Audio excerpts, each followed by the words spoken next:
Alright guys, we're back to the paint booth again. After another round of masking, which we're going to do a lot on this build, we're now painting the black trim, which covers the front end of the car and the front storage compartment. So I'm going to shut up and we're going to do some painting on both the red and the blue fieros.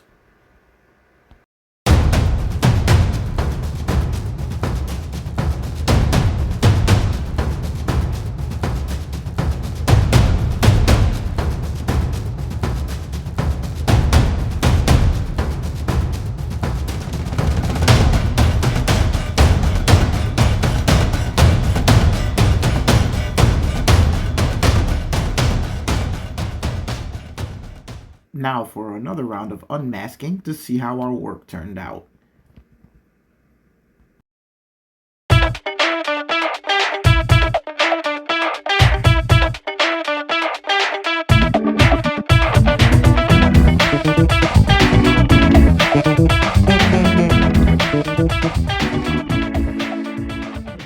Okay, now that that's done, guess what our next step is going to be?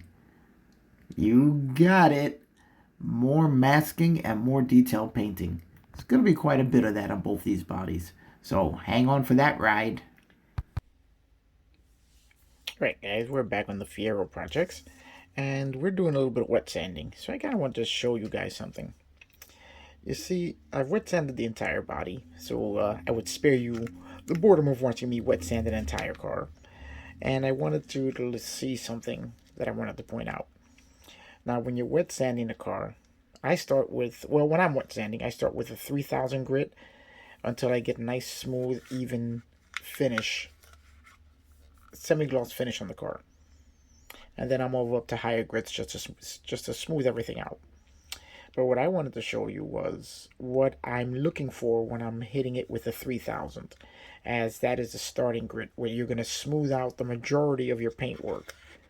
And it's going to fix any errors that may be in the paint. And the rest of it after that is just eliminating any scratches laid in by the 3000 and smoothing it out. So as you can see here, you can see the reflection of the light isn't really as sharp as it could be. And that's because the paint isn't totally flat. You've got high and low spots in the paint. So what I'm going to do is I'm going to walk you through my 3000 grit, which is the most important sanding part of the most important part of wet sanding.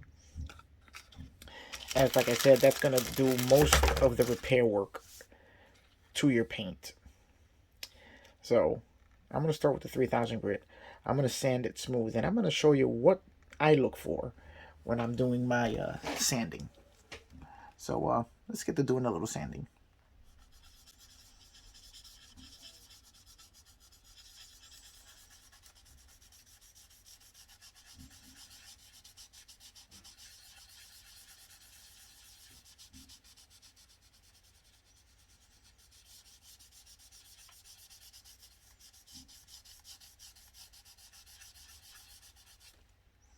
Now, you notice I'm going to stop frequently and wipe with a paper towel, as that's going to let me see the progress of my sanding, and also to make sure that I'm not going through the paint too deeply.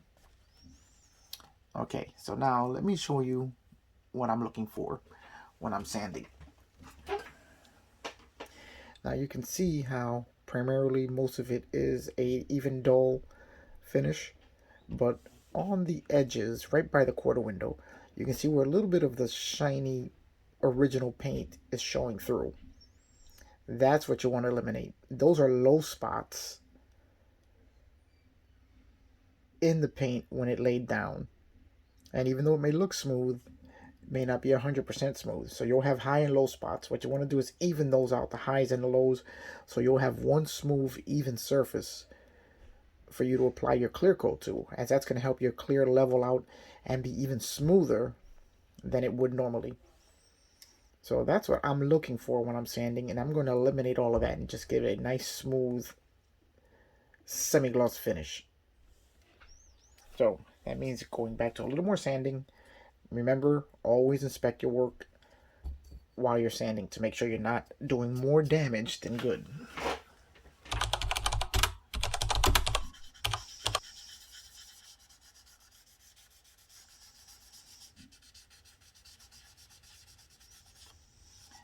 And always remember, stay away from the edges as much as you can,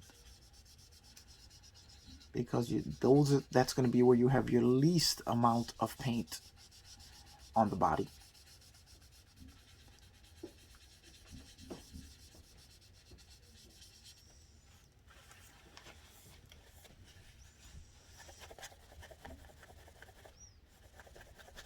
Another little tip, I like to use paper towels as they are just slightly abrasive and will help in polishing out your paint as you sand.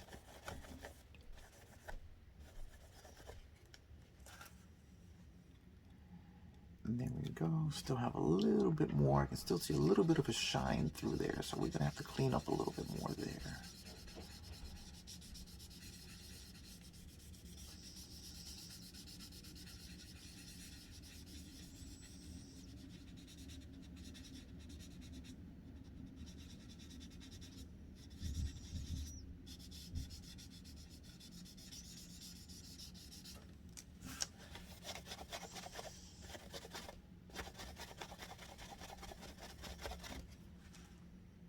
There we go. That's what I'm looking for. Okay guys, if you can see here, all of the shiny areas that I was trying to get rid of are gone. So that now this paint layer is one smooth, even layer of paint, not with tons of highs and lows, which can distort the reflection. As you can see, the reflection, even though the paint is semi-gloss now, nowhere near the high luster it had before, the actual reflection of the light seems to be a little bit smoother, which shows you that your process is working. Now what I'm going to do is I'm going to continue this process, going up to probably about 6,000 grit, to clean up as much as I can from what I've done with the 3,000, and then it'll be ready for a quick wash and clear. So I'm going to keep doing that. You guys don't want to watch that, so I'll come back when we're ready. Okay guys, we have all of the wet sanding done. As you can see, you'll know when your wet sanding is smooth enough because it looks like the part was molded in that color as opposed to it being painted. That's kind of the effect you want, so that it looks like it is just red plastic, so that you'll know when you lay your clear, it's going to be really smooth, or it's going to have a really smooth surface to lay on. Now, if you remember the trunk lid, this trunk lid had quite a few defects in it. It's quite a bit of dirt in the paint and some scratches in the paint layer. I'm not really sure what happened there, but I managed to smooth it out perfectly smooth, except for one little mark there, which is going to be under the wing, so it's not something I'm really going to concern about because you'll never see it when the wing is on the car. But other than that, it looks like it's ready for a really good coat of clear, which will bring the luster right back to it.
guys.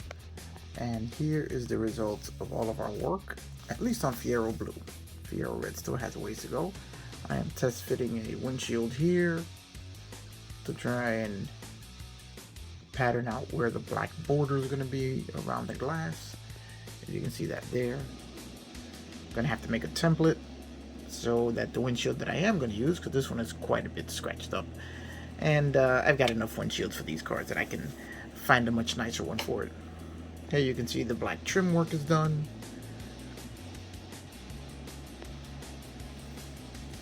So that it has its customary black center stripe. And the gloss coat, it's a little dirty right now because it's got fingerprints all over it, but you can see how nice the reflection is on that, even as dirty as it is, which is going to get a final cleaning and polish when I'm done with everything I have to do. But right now we're going to leave it as is because we're just going to put fingerprints all over it as we handle it. Now, one thing I do want to show you is the hood. I have modified by removing the bar that linked the two hinges together, so that now, let me see if I can show this to you guys here.